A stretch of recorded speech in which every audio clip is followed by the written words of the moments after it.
Go. Ako si Junicio Kambangay, ang bayan patroller ng Hambabaran High School. Sa kasalukuyan, ito pong aming paaralan ay wala pang pader, sira-sirang upuan, at sa tuwing umulan, pumapasok po ang tubig at mababasa po ang mesa ng aming guro, pati na din ang aming blackboard. Ang mga upuang iyan ay nababasa. Yung iba hindi inuupuan dahil sira-sira.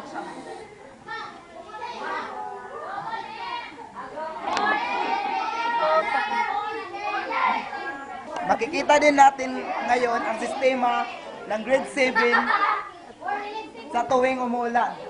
Ang ibang upuan ay hindi nila inuupuan dahil nababasa sa ulan.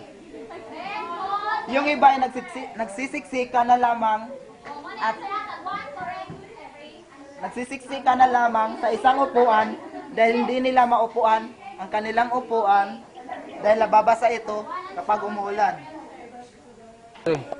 Pupuntahan natin ngayon ang aming CR na hindi pa lamang natatapos.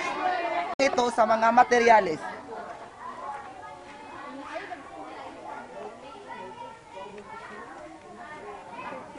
Ito po ang sistema ng aming CR na hindi pa lamang natatapos dahil sa kakulangan ng materyales.